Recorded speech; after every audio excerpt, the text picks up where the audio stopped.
Hey, and welcome to this video of a few cuts and transitions that you can do in Premiere Pro 2020. Starting off, we're going to do a camera shake zoom transition. I find these very common in video game clips or tutorials, so let's do one now. Here I have a clip from a baby shower, and I'm just going to scroll to the part where she's just about to hit the balloon, and I'm going to mark it, hitting the key M. Then I'm going to go ahead, just fast forward until after she hits the balloon and mark there as well. Now I'm going to hit my effects control panel, and you can see the two marks at the top. I will adjust the anchor point by grabbing and dragging it to the balloon. This is your point of reference, so when you zoom in, you'll be zooming into that point and not the center of the screen. Here's me editing. I noticed that there's a 200 on my scale, and I didn't explain it. It's because my video didn't match the initial frame size, so I made the video bigger, which is why it's at a 200 scale. So don't mind that. Yours may be at 100, 200, whatever setting you are sitting at right now should be fine. Okay, back to the actual video. Then I'll be keyframing the position and scale. Saving the original settings of these two, I'm going to drag them a few frames prior to the marker. This will just make sure that we start off the same size and then we'll end the same size. Then I'm going to add a new set of keyframes, and this is where I'm going to zoom in, as well as adjust the position so the balloon is at the center of the screen. Now that that's done, I'm going to copy these two keyframes and then paste them at the second marker, and then copy the two first frames and paste them a couple seconds after the first marker. So when we run it, you can see that it'll zoom in and it'll hold this position and scale, and then it'll zoom back out at the second marker. This is extremely slow for me, so I'm just going to drag the first two sets of keyframes closer together as well as the last two sets. Now let's add some bounds. So you're going to highlight all of them, right click, go to temporal interpolation, and then hit Bezier. Now you've edited the velocity at which these keyframes will adjust to. So now you'll see a bit of easing when we go in and out of these keyframes. I will adjust these more into detail by opening the position and scale settings and then zooming into my workspace. As you can see, these little graphs are introducing the change of position and scale over time. And I am just going to drag these handles that you see along each bump. This is adjusting the speed of which the scale is changing. I'm hoping to have the first two keyframes slow and then fast, and then the last two keyframes slow and then fast as well.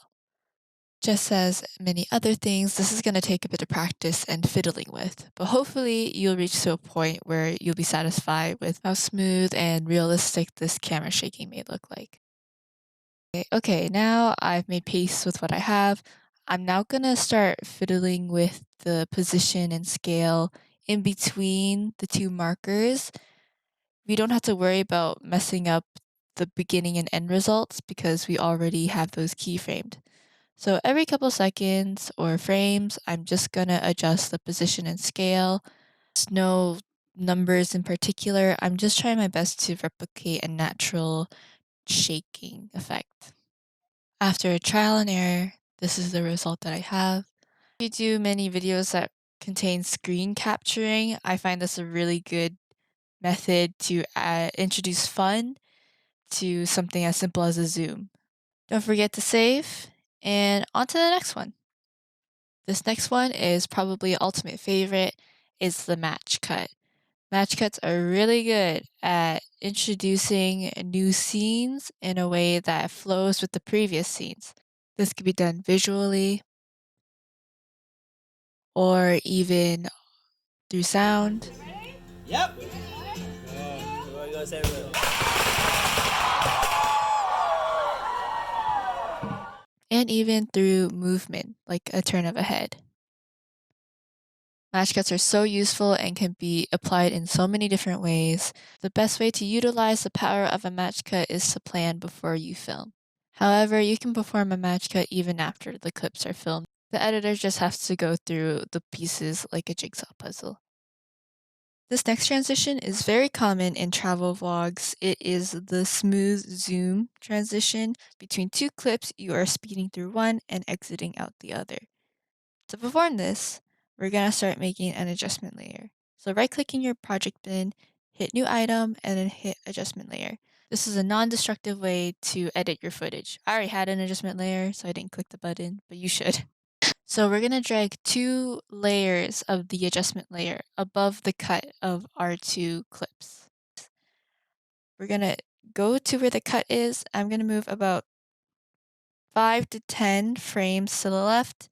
I think in this clip I did 7.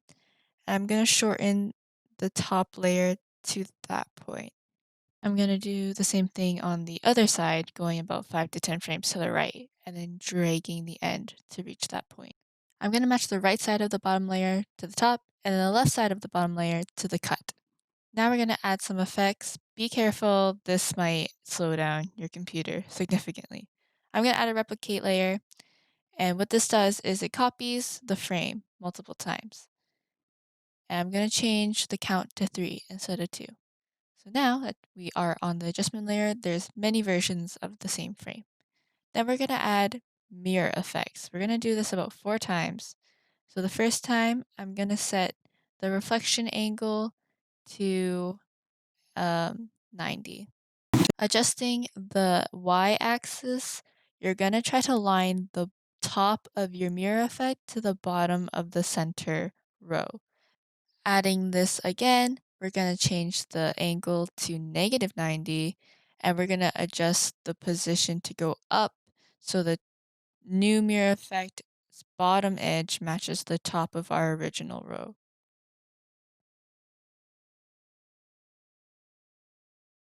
Third time's a charm, we're going to add a third one. We're going to do this at 180, and this is actually going to edit the x-axis. So we're going to go all the way down through the scale, which will move the mirror effect to the left. And we're going to try our best to align the edge of this mirror effect to the left of the very center frame. It's kind of hard to do this with a very dark frame like I'm dealing with, but it's not impossible.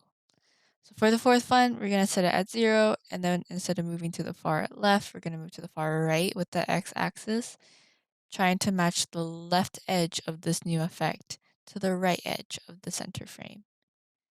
Purpose of replicating and mirroring is to make sure that when we zoom in or out of our last frame, we won't be seeing any non-video gaps in the background.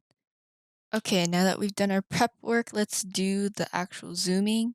So what I'm going to do is I'm going to go to my effects panel to the right and then search up transform. Should be under a distort folder. Take it, click it, drag it, and land it on top of your adjustment layer, the top one. And then what I'm going to do is near the beginning of this adjustment layer, I'm going to key the scale at 100.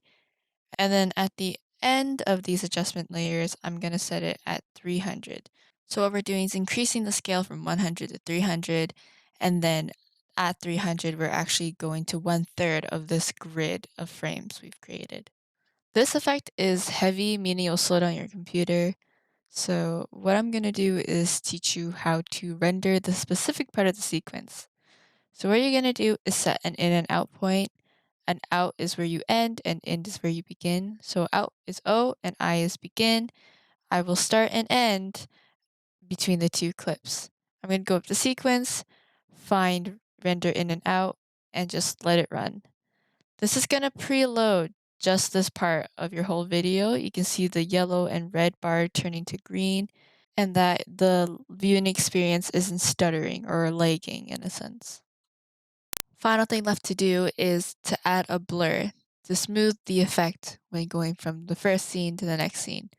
So what we're going to do is we're going to increase the shutter angle and make sure the use composition shutter angle option is off. A good range is between 200 to 300. and you can call this complete. However, I am going to adjust the keyframes for the scale to make it more bouncy. To do that, I'll highlight, right click, and then change it to Bezier, kind of like what I did for the first transition. And I'm going to edit these velocity graphs again so that the end is faster than the beginning. I'm just going to speed through this process because I am no editing expert. I just do this for fun, so I have to go through a lot of trial and error. But hey, practice makes almost perfect.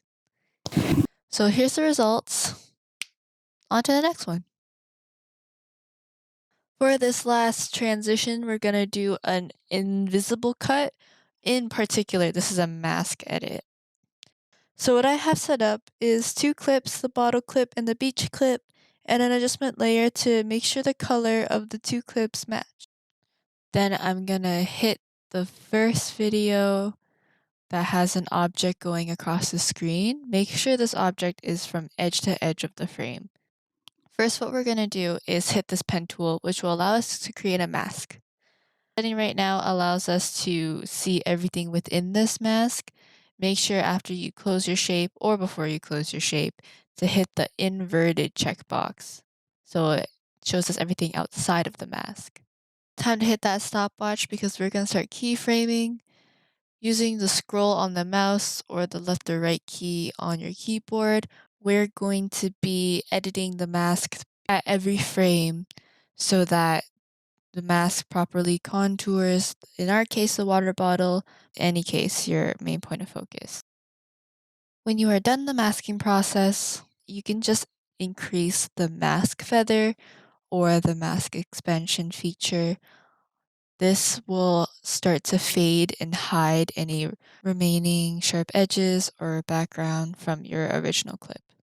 Now I'm just going to take the second clip and drag it under the masked clip. So now that we can experience the reveal. So here's the result. And that's all of the cuts and transitions. Thanks for watching this video. I hope it provided some help or ideas, and good luck with editing. Bye.